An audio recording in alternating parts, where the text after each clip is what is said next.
Hello, dear student. Welcome to Global Online Marathi. In this class, we will see membrane transport.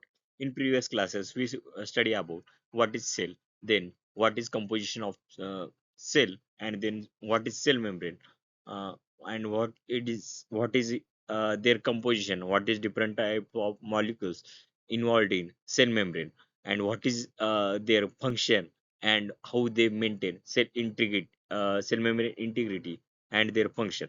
So in this class, we will study about membrane transport. So we will see how molecules uh, trans can transport membrane from outer side to inner side or inner side to outer side, and how specific function uh, they play, how different proteins play specific function in this.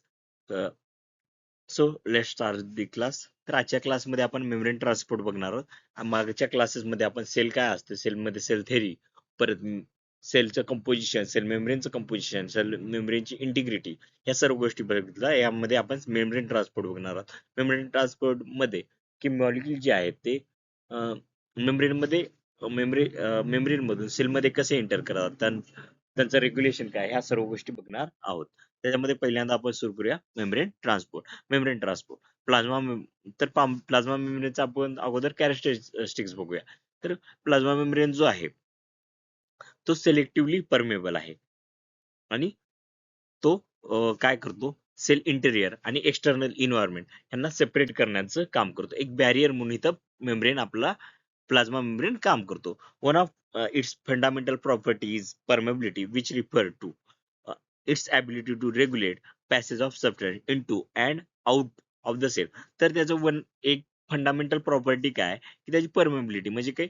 Permeability म्हणजे काय की तो त्याची ability जी आहे की जे substances आहेत ते आत कसे येतील किंवा बाहेर कसे जातील हे रेग्युलेट करण्याची त्याची जी ॲबिलिटी आहे त्याला काय म्हणतो आपण, परमेबिलिटी. तर परमेबिलिटी तीन टाईपची असू शकते. एक तर टोटली परमिएबल, म्हणजेच काय सर्व मॉलिक्यूल इंटर होतील किंवा बाहेर जातील, किंवा त्याच्यानंतर दुसरे येते टोटली इम्परमेबल, ह्याच्यामध्ये कोणताही मॉलिक्यूल आत येऊ शकणार नाही किंवा कोणताही बाहेर जाऊ शकणार नाही. आणि त्याच्यानंतर पुढची कन्सेप्ट येते सेलेक्टिव्ह परमेबल. ह्याच्यामध्ये म्हणजे काय की ह्या प्रॉपर्टीमध्ये परमेबिलिटीच्या की काही सेलेक्टिव्ह मॉलिक्युल्सच एंटर करतील सेलमध्ये. तर आपला जो प्लाझ्मा मेम्ब्रेन आहे तो कोणत्या कॅटेगरीमध्ये बसतो, सेलेक्टिव्हली परमेबल आहे तो. म्हणजेच काय, तो सेल काही स्पेसिफिक मॉलिक्यूललाच सेलमध्ये एंट्री देतो. आणि ते जी ह्याची सेलेक्टिव्ह परमेबिलिटी आहे ती सेल्युलर हेमोस्टॅसिस, सेल्युलर प्रोसेसेस ह्याच्यामध्ये खूप इम्पॉर्टंट आहे. की जे नेसेसरी कंपाऊंड्स आहेत त्यांना तिथे तो काय करणार, एंट्री देणार, आणि जे हार्मफुल कंपाऊंड आहेत त्यांचं पॅसेज इथे, हार्मफुल आणि अननेसेसरी सबस्टन्सेस आहेत त्यांना इथे ब्लॉक करण्याचं काम करेल. त्यामुळे आपण प्लाझ्मा मेम्ब्रेनला काय म्हणलो, इलेक्टिव्हली परमेबल. त्याच्यानंतर परमेबिलिटी अक्रॉस सेल मेम्ब्रेन. तर डिफरंट टाईप आणि परमेबिलिटी कशा कशावर डिपेंड असेल की त्या कंपाऊंडचं नेचर कसं आहे ह्यावर परमेबिलिटी डिपेंड असेल. की परमेबिलिटी कशावर डिपेंड आहे, त्या कंपाऊंडचं नेचर काय, कंपाऊंड कोणता आहे, त्याची साईज काय आहे, त्याच्यावर चार्ज कोणता आहे, या सर्व गोष्टीवर त्याची परमेबिलिटी सेल मेम्ब्रेन मध्ये डिपेंड असेल. कारण हा काय सेल मेम्ब्रेन काय सिलेक्टिव्हली परमेबल, काही स्पेसिफिक मॉलिक्युलला तो एंट्री देईल. याच्यामध्ये जे नॉन पोलर कंपाऊंड आहे त्यांची परमेबिलिटी जी आहे ती हायर आहे. ते easily diffuse, lipid bilayer diffuse करतील. हे नॉन पोलार म्हणजेच काय, हायड्रोफोबिक कंपाऊंड आहेत. मग ते, आणि आपल्याला लिपिड बायलेअर जी पण आहे त्याचा इंटेरियर कोर जो एरिया आहे तो काय हायड्रोफोबिकच आहे. त्यामुळे इथं नॉन पोलार कंपाऊंड जे आहेत ते इझिली काय करू शकतील, प्लाझ्मा मेम्ब्रेन क्रॉस करू शकतील आणि डिफ्यूज करू शकतील. त्याच्यानंतर ऑक्सिजन येईल आपला, हा स्मॉल आहे आणि नॉन पोलर कंपाऊंड आहे. त्यामुळे हा पण जो आहे लिपिड बायलेअर क्रॉस करू शकेल नॉन पोलर कंपाऊंड नंतर. त्याच्यानंतर इथेनॉल आहे, हा पोलार जरी कंपाऊंड असला तरी स्मॉल आहे.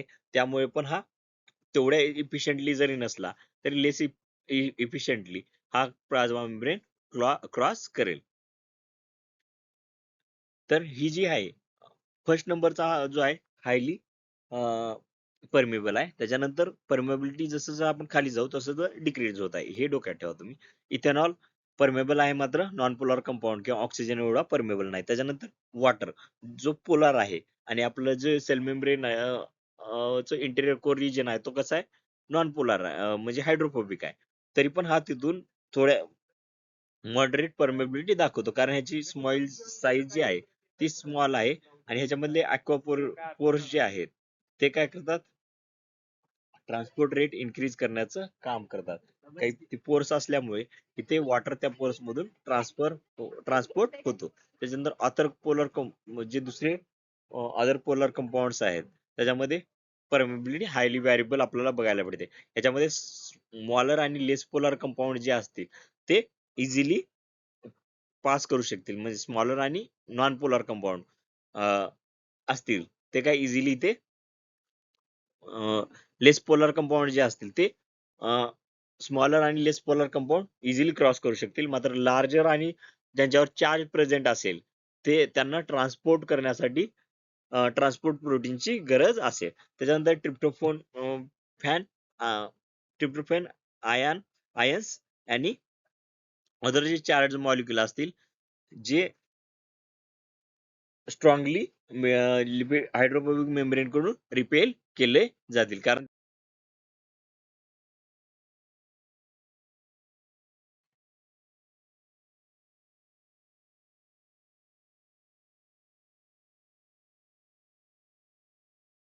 मेम्ब्रेन ट्रान्सपोर्ट मेकॅनिझम जे आहे, आता ह्याच्यामध्ये परत टाईप टाईप पडतात. ह्याचे दोन टाईप आहेत मेजर. एक तर पॅसिव्ह ट्रान्सपोर्ट आणि दुसरा ऍक्टिव्ह ट्रान्सपोर्ट. ह्याचं सिंपल पॅसिव्ह ट्रान्सपोर्ट मध्ये जो आहे तिथं मॉलिक्युलच्या ट्रान्सपोर्टसाठी कोणत्याही पद्धतीची एनर्जीची गरज नाही. तो अक्रॉस द कॉन्सन्ट्रेशन ग्रॅडियंट म्हणजे काय, लोअर ग्रॅडियंट कडून हायर ग्रॅडियंट कडे, सॉरी, हायर ग्रॅडियंट कडून लोअर ग्रॅडियंट कडे तो त्याची मुवमेंट होईल. इथे बघू शकता तुम्ही सिंपल डिफ्युजन. तर ह्याच्यामध्ये काय होत आहे, इथे कॉन्सन्ट्रेशन काय मॉलिक्युलचं जास्त आहे, गॅस आहे समजा, इथे कॉन्सन्ट्रेशन इथे जास्त आहे. तर हायर कॉन्सन्ट्रेशन कडून लोअर कॉन्सन्ट्रेशन कडे इथे त्या मॉलिक्युलचं ट्रान्सपोर्ट होत आहे. म्हणजे इथं मेम्ब्रेन ट्रान्सपोर्टसाठी आपल्याला एनर्जीची गरज नाही. म्हणून हा जो पहिल्या पद्धतीचा आहे त्याला काय म्हणलो, पॅसिव्ह ट्रान्सपोर्ट. ह्या दोन पॅसिव्ह ट्रान्सपोर्ट मध्ये कोणत्याही पद्धतीची एनर्जीची गरज नाही, मात्र ऍक्टिव्ह मध्ये एनर्जी युटिलाइज केली जाते. पॅसिव्ह ट्रान्सपोर्ट मध्ये अक्रॉस द ग्रेडियंट मॉलिक्युलची मुवमेंट आपल्याला बघायला मिळते.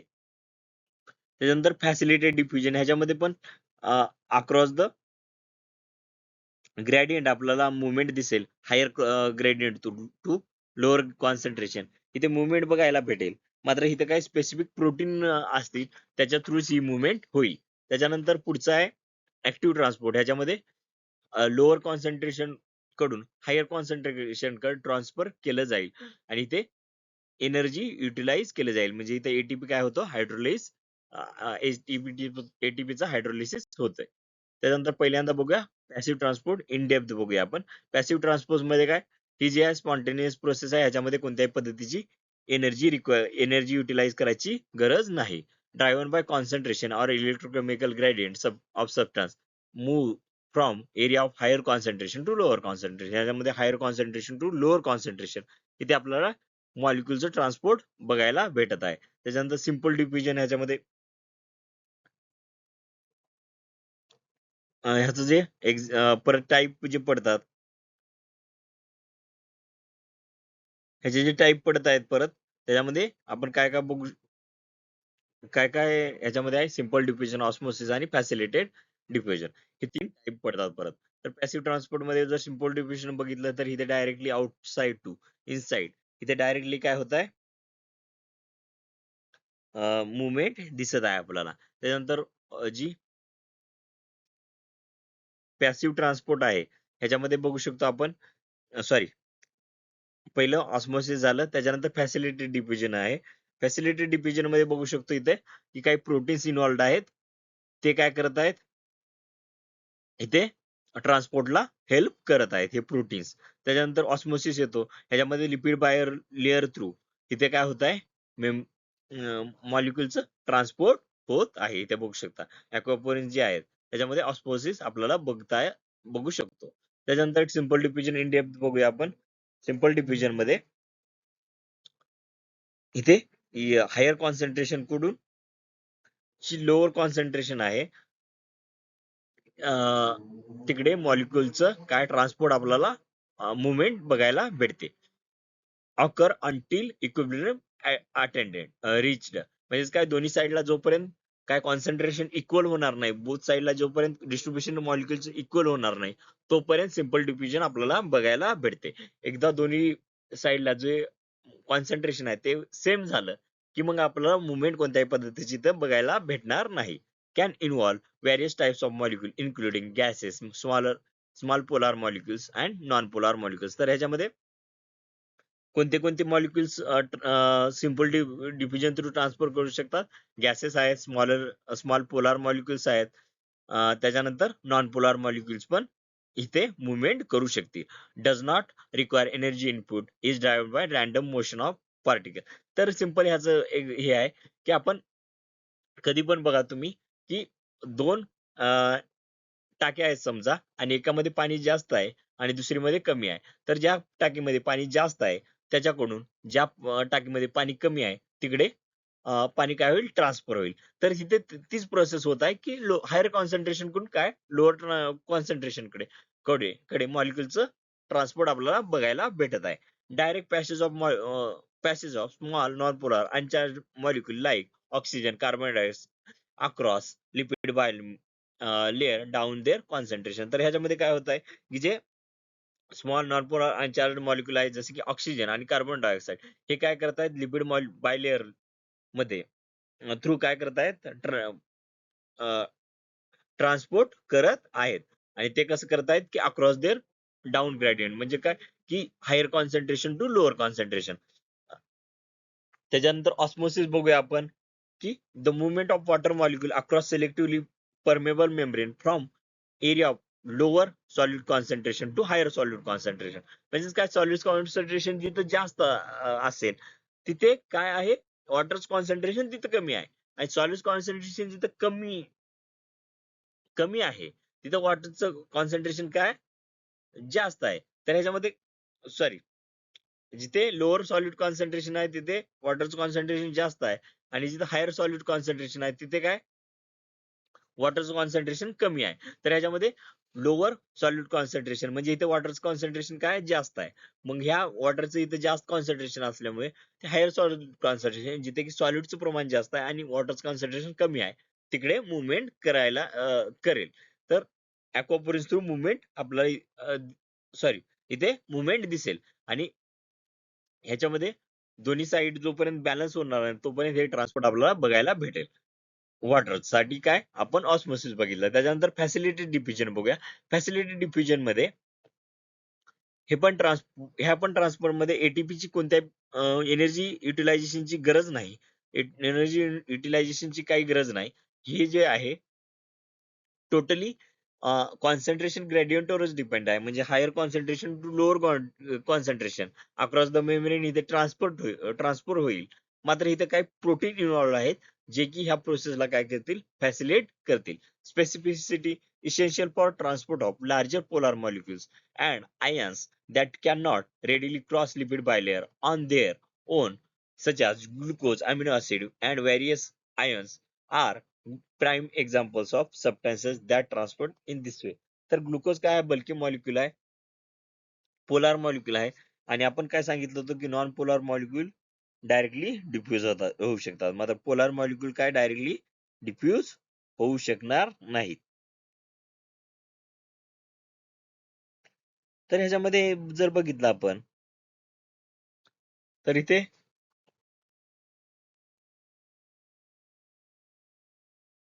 फॅसिलिटी डिफ्युजन मध्ये जर बघितलं आपण तर काय होत आहे की ग्लुकोज, अमिनो ऍसिड हे जे आहेत हे डायरेक्टली नॉन सॉरी पोलार असल्यामुळे ते लार्ज पोलार मॉलिक्युल असल्यामुळे ट्रान्सपोर्ट करू शकत नाहीत.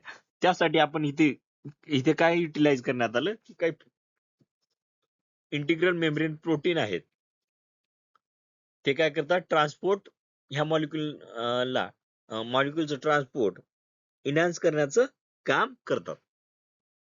हे प्रोटीन काय करतात की ह्याच्यामध्ये काय नाही की हे मॉलिक्युल कसे आहेत, पोलार आहेत. पोलार असल्यामुळे हे हायड्रोफोबिक जो कोर रिजन आहे लिपिड बायलेचा तो क्रॉस करत नाहीत. करू शकत नाहीत. तर हे प्रोटीन काय करत आहेत, फक्त तिथं एक ट्रान्सपोर्ट चॅनल प्रोव्हाईड करण्याचं काम करत आहेत. म्हणजे एक चॅनल चॅनल प्रोव्हाईड करण्याचं काम ते हे करत आहेत. म्हणजे काय, एक पॅसेज तयार करण्याचं काम करत आहेत. पूर्ण लेयर जो आहे लिपिड बायलेयर, तो हायड्रोफोबिक जरी असला तर हे प्रोटीन जे आहे तिथे ह्या पोलार मॉलिक्यूलला पोलार मॉलिक्यूलचं जी मुवमेंट आहे ती फॅसिलिटेट, म्हणजेच काय, फॅसिलिटेट करण्यासाठी एक बायपास इथे प्रोव्हाइड करत आहेत. ह्याच्यामध्ये चॅनल प्रोटीन्स बघूया आपण. दोन ह्याचे पण डिफ्युजन, फॅसिलिटी डिफ्युजनचे पण ह्याच्यामध्ये दोन डिफरंट टाईपचे प्रोटीन्स येणार आहेत. पहिले तर चॅनल प्रोटीन आणि त्याच्यानंतर कॅरियर प्रोटीन्स. तर पहिल्यांदा चॅनल प्रोटीन्स बघूया आपण.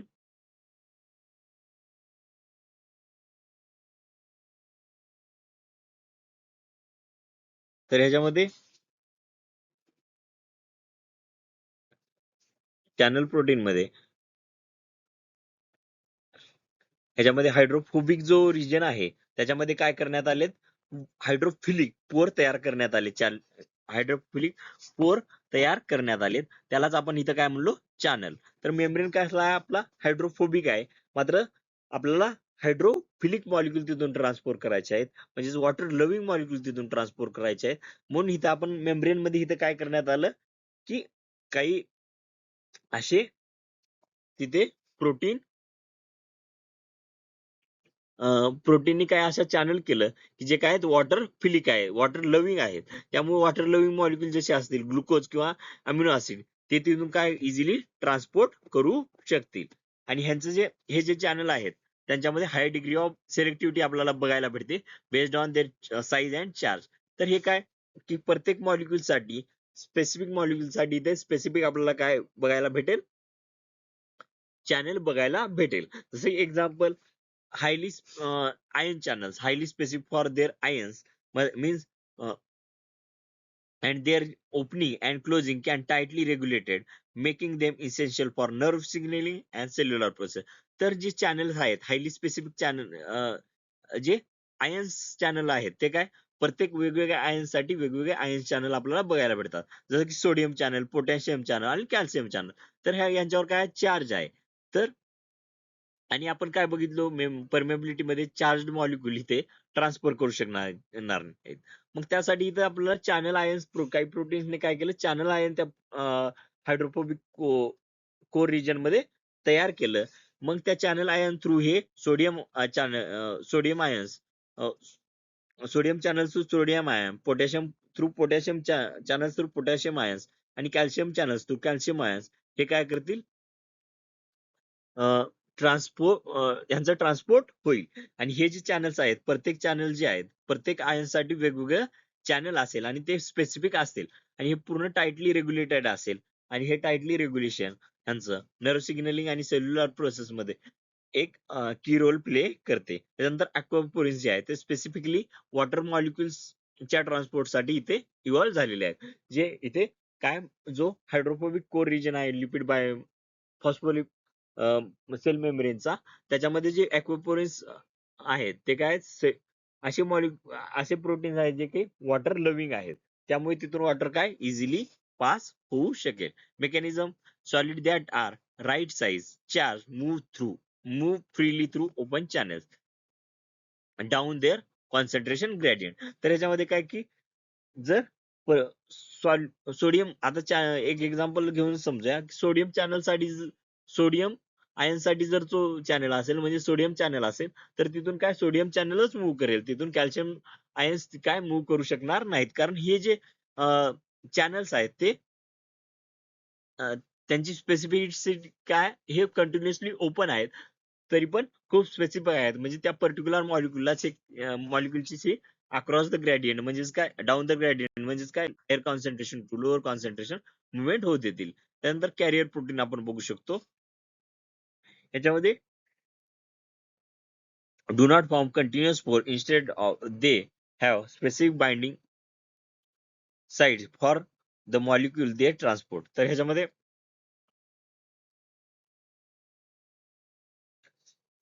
कॅरियर प्रोटीन काय कंटिन्युअस पोर्स नाही, जसं की आपण चॅनल बघितलं होतो ते काय कंटिन्युअस आहेत.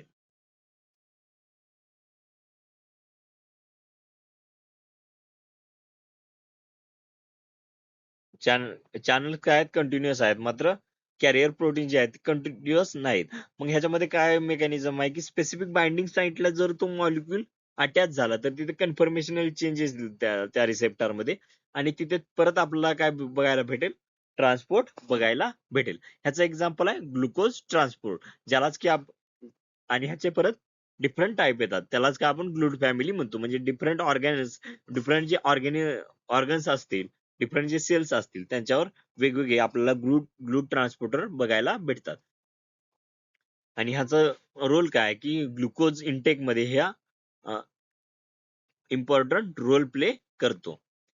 Mechanism, the first step is in mechanism is binding. The target molecule bind to specific site on carrier protein. तर जो टार्गेट मॉलिक्यूल आहे तो कॅरियर प्रोटीनच्या स्पेसिफिक साईटवर येऊन इथे काय होईल, टार्गेट मॉलिक्यूल काय स्पेसिफिक कॅरियर प्रोटीनच्या स्पेसिफिक साईटवर येऊन तो काय होईल, बाइंड होईल. इथे बघू शकता आपण, इथे एक्झाम्पलच आहे आपलं, इथे बघू शकता. आता इथे जेव्हा चॅनल प्रोटीन बघितलं आपण, इथे चॅनल जर आता इथं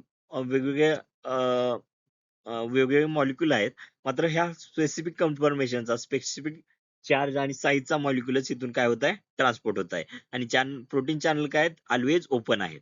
मात्र इथं आपण कॅरियर प्रोटीन बघू शकता. कॅरियर प्रोटीन मध्ये काय होत आहे की तो मॉलिक्यूल येईल आणि एक स्पेसिफिक साईटला काय होईल, कॅरियर प्रोटीनच्या बाइंड होईल.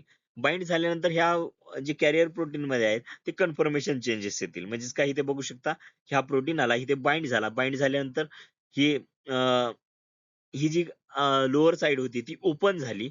ओपन झाल्यामुळे नंतर हा जो मॉलिक्यूल इथे अटॅच झाला होता तो इनर साइडला काय झाला, ट्रान्सपोर्ट झाला, रिलीज करण्यात आलं त्याला. तर हे काय झालं, कॅरियर प्रोटीन मध्ये पहिल्यांदा तर बाइंडिंग होणार. बाइंडिंग झाल्यानंतर त्या कॅरियर प्रोटीनच्या शेप मध्ये कन्फर्मेशनल चेंजेस येतील, आणि त्या कन्फर्मेशनल चेंजेसमुळे जो मॉलिक्यूल आपण इथे आला होता तो काय अपोजिट साइडला मेम्ब्रेनच्या काय केलं जाईल, ट्रान्सपोर्ट केला जाईल. मात्र इथे पण कॉन्सन्ट्रेशन ग्रेडियंट फॉलो केला जाईल. हे काही ग्लूट ट्रान्सपोर्टर म्हणजे ग्लूट जे प्रोटीन्स आहेत त्यांचे एक्झाम्पल आहेत, आणि एक्झामच्या दृष्टिकोनातून इम्पॉर्टंट आहे. त्याच्यानंतर ऍक्टिव्ह ट्रान्सपोर्ट बघूया आपण. ऍक्टिव्ह ट्रान्सपोर्ट मध्ये overcoming gradients. The defining feature of active transport is moving substance against their gradient, their concentration or electrochemical gradient. तर ह्याच्यामध्ये काय होत आहे की आपण पॅसिव्ह मध्ये बघत होतो की तेव्हा तिथे, weight for minute,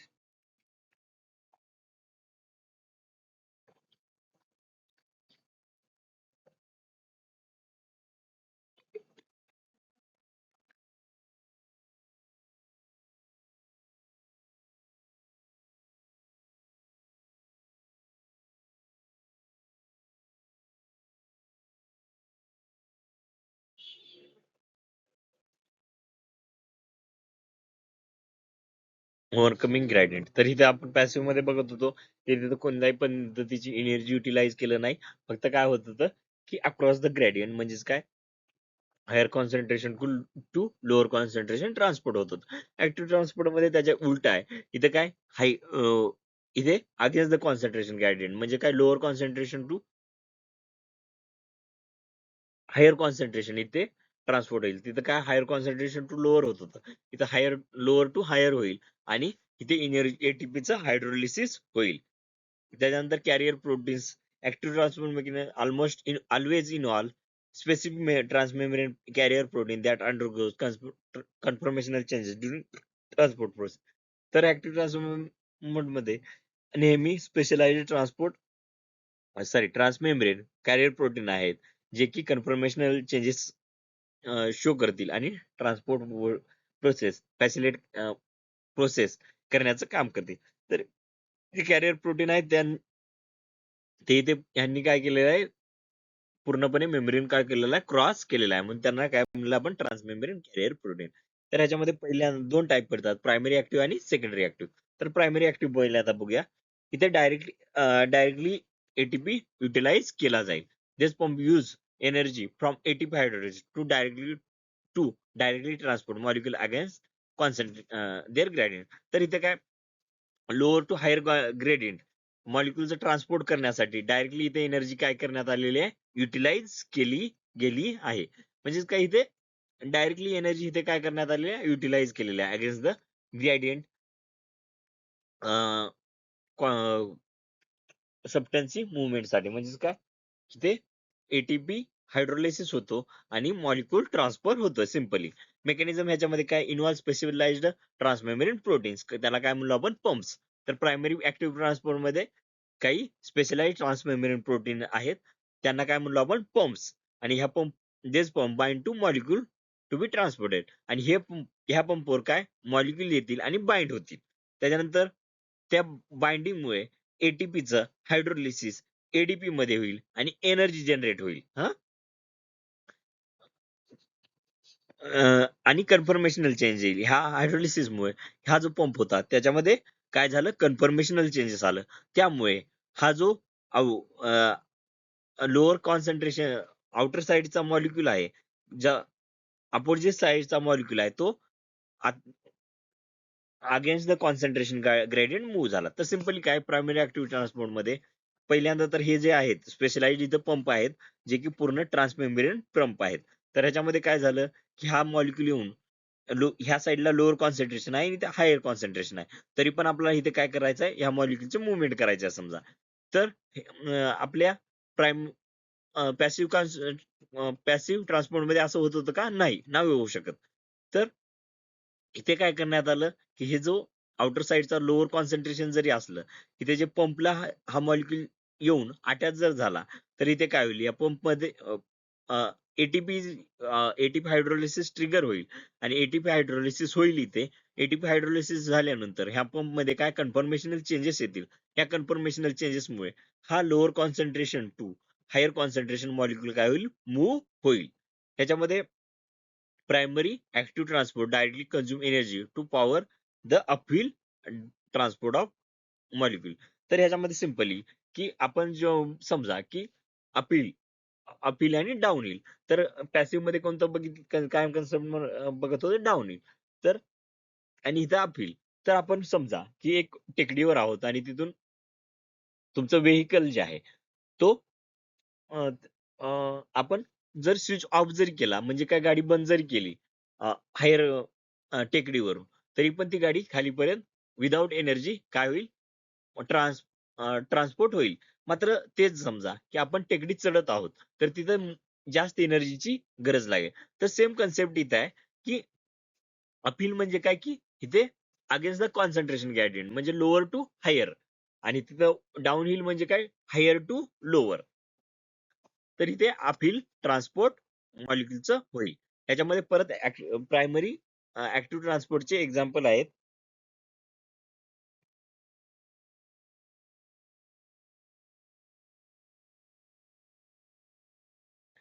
P type ATPase आणि एफ टाईप एटीपीएस. एटीपी इथे युटिलाइज होतं म्हणून आपण यांना काय म्हणलो, एटीपीएस.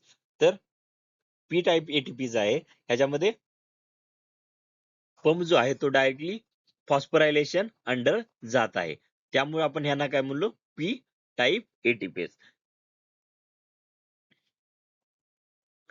फॉस्फोरायलेशन इथे एक की इम्पॉर्टंट स्टेप आहे पी टाईप एटीपीएस मध्ये. आणि ह्यांचं they move various ion across the membrane and play crucial role in cell physiology. तर व्हेरियस जे डिफरंट आयन्स आहेत त्यांच्या मुवमेंट मध्ये हे रोल प्ले करतात. ह्याच्यामध्ये सोडियम पोटॅशियम आयन आणि कॅल्शियम आयन. तर सोडियम पोटॅशियम आयन मध्ये जे इंट्रासेल्युलर साइड आहे, तिथून 3 सोडियम आयन जे आहेत ते आउटर साइडला मूव्ह होतात, आणि 2 पोटॅशियम आयन जे आहेत ते सेलमध्ये इंटर होतील. आणि हा जो पंप आहे तो नर्व सिग्नलिंग, मसल कॉन्ट्रॅक्शन आणि वेगवेगळे डिफरंट सेल फंक्शन मध्ये इम्पॉर्टंट आहे. कॅल्शियम एटीपीएस ह्याच्यामध्ये मेंटेन लो इंट्रासेल्युलर कॅल्शियम. तर इंट्रासेल्युलर कॅल्शियम कमी ठेवण्यासाठी हा पंप काम करतो. आणि हा प्लाझ्मा मेम्ब्रेन इंडोप्लाझमिक रेटिक्युलम वर फाउंड होतो. आणि ह्याचं मेन फंक्शन म्हणलं तर मसल रिलॅक्सेशन आणि दुसऱ्या पाथवेज मध्ये आहे. त्याच्यानंतर ओआबिन आणि डिझोक्सिन हे जे आहेत हे जे दोन ड्रग मॉलिक्यूल आहेत ते काय अ, अ, कॅल्श अ, ते काय करतात सोडियम पोटॅशियम पंपला इनिबिट करण्याचं काम करतात. त्याच्यानंतर पुढचा पंप आहे एफ टाईप एटीपेज. पुढचा काय एफ टाईप एटीपेज. हा जनरली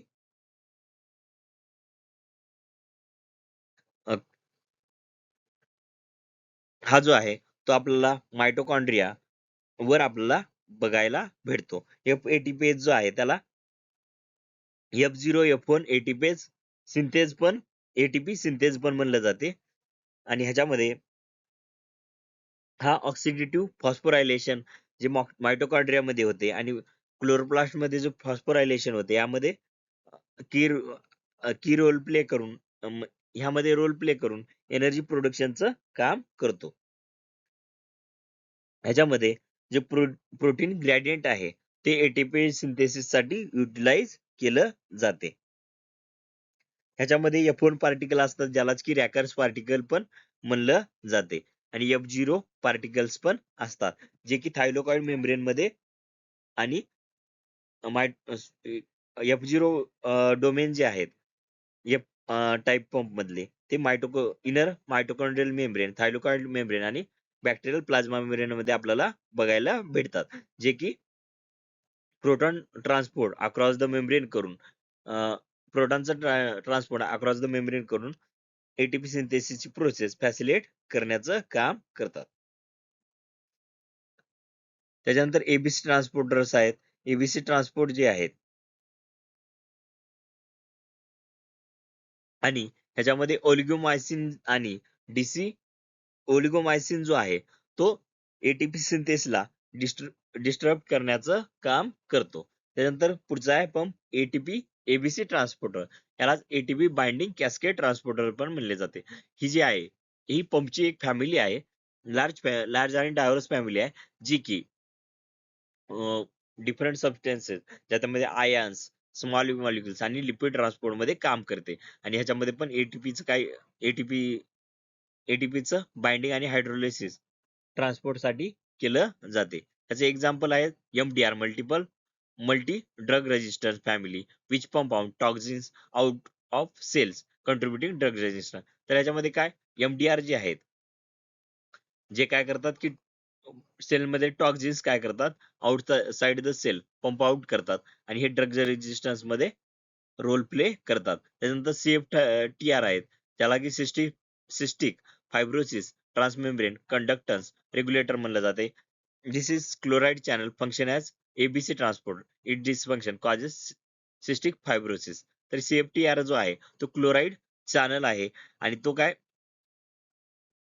एबीसी ट्रान्सपोर्टर म्हणून काम करतो. आणि ह्याच्यामध्ये जर CFTR मध्ये जर डिस्फंक्शन झालं तर त्यामुळे सिस्टिक फायब्रोसिस हा क्रोनिक क्रोनिक रिस्पिरेटरी डिसीज होऊ शकतो. त्यानंतर व्ही टाईप पंप आहे. व्ही टाईप एटीपीज आहे त्या primarily responsible for pumping protons across cell membrane to acidify certain cellular compartment. तर काय काही पर्टिक्युलर सेल्युलर कंपार्टमेंट आहे जिथे काय ऍसिडिक कंडिशन मेंटेन करण्यासाठी हा काय करतो हायड्रोजनची तिथे पंपिंग करतो.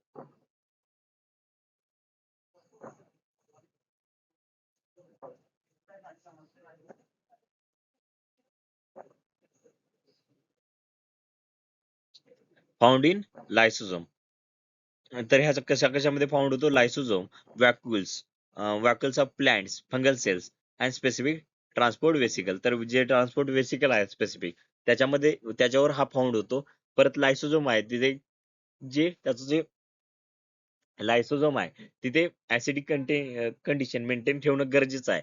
तिथं पण हा व्ही टाईप एटीपेज आपल्याला बघायला भेटतो. त्याच्यानंतर वॅक्युल्स जे आहेत प्लांट्स आणि फंगल सेल मध्ये तिथे पण आपल्याला हा दिसतो. त्याच्यानंतर ह्याचं जे फंक्शन आहेत हा इंडोसायटोसिस डिग्रेडेशन जे डिग्रेडेशन आपण लायसोझोम मध्ये काय डिग्रेडेशन होते तिथे हा इम्पॉर्टंट रोल प्ले करतो. त्याच्यानंतर पीएच रेग्युलेशन आहे.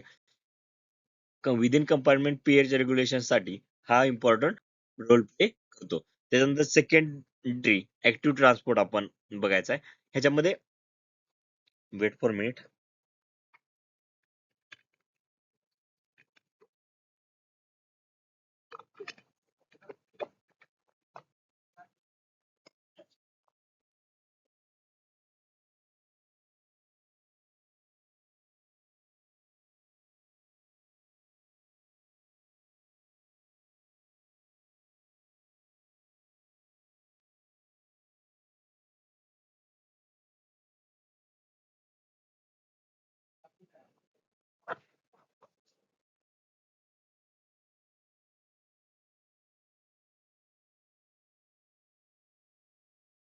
सेकंडरी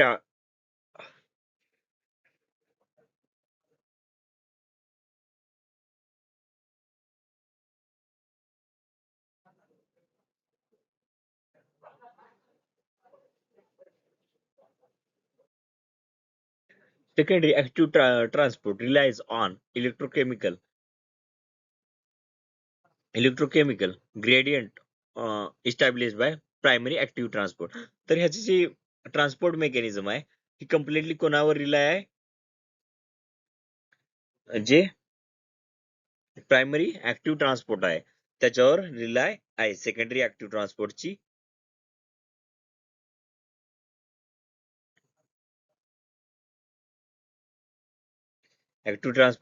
मेकॅनिझम ह्याच्यामध्ये इनडायरेक्ट एनर्जी यूज केला जातो.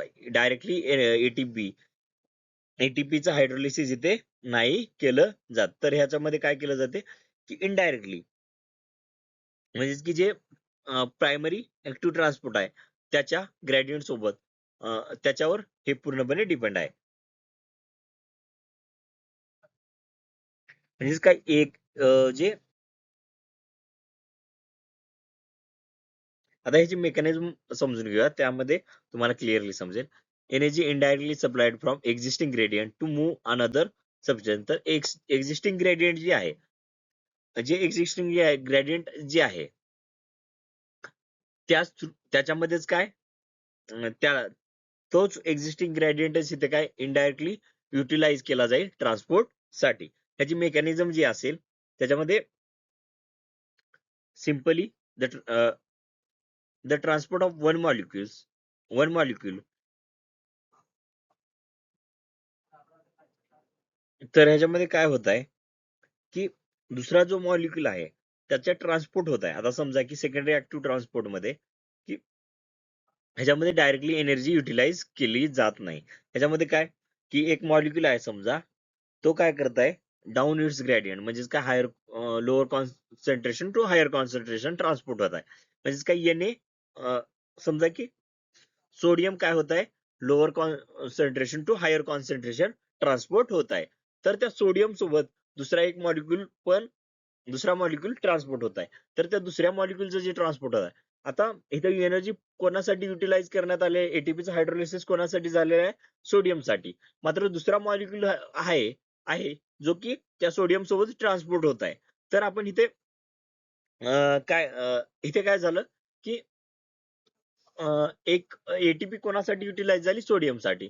ती जो ग्लुकोज असेल इथं समजा की सोडियम ग्लुकोज पंपच एक्झाम्पल घेऊन समजूया की सोडियम ग्लुकोज हे काय इथं सोडियमचं ट्रान्सपोर्ट होत आहे. मग सोडियमचं ट्रान्सपोर्ट होत आहे त्याच्यासोबत तिथे एटीपीचं हायड्रोलिसिस झालं सोडियमच्या ट्रान्सपोर्टसाठी. मात्र ग्लुकोज पण सोडियम सोबत काय करत आहे सोबत मुवमेंट करत आहे. मग इथे इंटेस्टाईन मध्ये ग्लुकोजचं काय झालं अपटेक झालं सोडियम सोबत. इथे ग्लुकोज साठी कोणत्याही पद्धतीची एनर्जी युटिलाइज करण्यात आली का एटीपीचं हायड्रोलिसिस झालं का नाही. मात्र हे काय इनडायरेक्टली डायरेक्टली कोणत्याही पद्धतीचं एनर्जी युज झाला नाही मात्र इनडायरेक्टली झाला. मग हे काय झालं सेकंडरी ऍक्टिव्ह ट्रान्सपोर्ट. प्रायमरी म्हणजे काय ते डायरेक्टली एटीपी एटीपीचं हायड्रोलिसिस झालं आणि सेकंडरी मध्ये काय इनडायरेक्टली म्हणजेच काय दुसऱ्या मॉलिक्यूल साठी एटीपीचं हायड्रोलायसिस झालं. मात्र त्याच एनर्जीच्या बेसिसवर सेकंड मॉलिक्यूल पण तिथं ट्रान्सपोर्ट झाला. जसं की सोडियम सोडियमच्या ट्रान्सपोर्टसाठी तिथे एटीपी हायड्रोलिसिस झाला. मात्र त्याचसोबत ग्लुकोज पण तिथे काय झाला, मुव्हमेंट झाली. तर ह्याचे टाइप्स आहेत सिम्पोर्ट. सिम्पोर्ट मध्ये काय होत आहे, की जो दोन्ही मॉलिक्युल आहेत ते काय सेम डायरेक्शनला मूव्ह होत आहेत. ह्याच्यामध्ये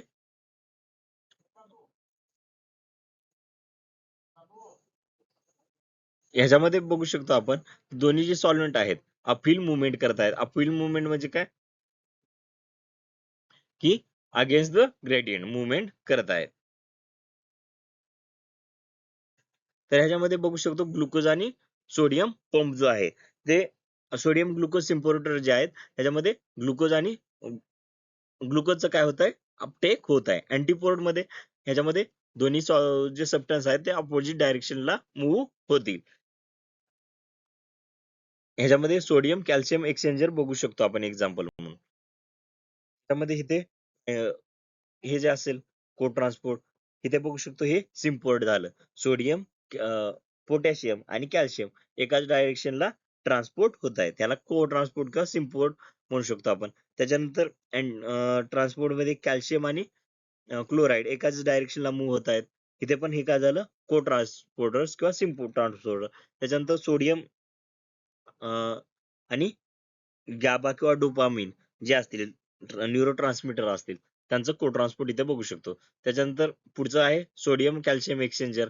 त्याच्यामध्ये दोन्ही मॉलिक्युल काय अपोजिट डायरेक्शनला सोडियम आत येत आहे आणि कॅल्शियम काय बाहेर जात आहे.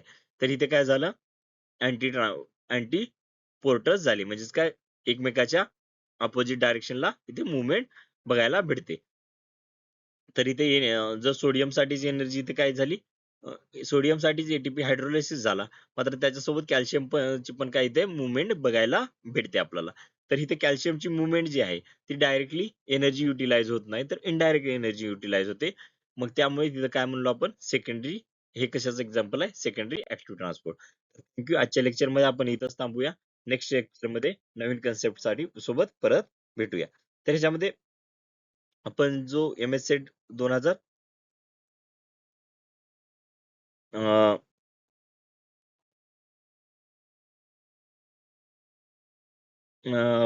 एम एस सेट 2025 साठी जी बॅच आहे आपली ती 13 जानेवारी 2025 पासून सुरू झालेली आहे.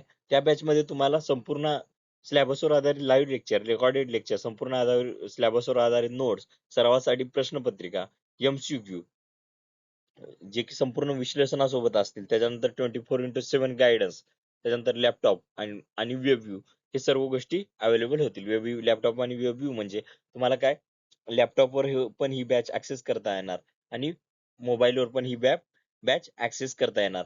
ह्याची जी फीस आहे ती 12,000 आहे, बट आफ्टर डिस्काउंट तुम्हाला ही 6,000 ला भेटेल. आणि त्याच्यासोबत तुम्ही जर पेपर 1 परचेस केला, म्हणजे पहिले जे 10 स्टुडंट आपल्याकडे एनरोल करतील त्यांना पेपर 1 बिलकुल पेपर 2 सोबत एकदम मोफत भेटेल. आणि त्या पेपर 1 चे पण फीचर जे असतील सर्व सेमच असतील.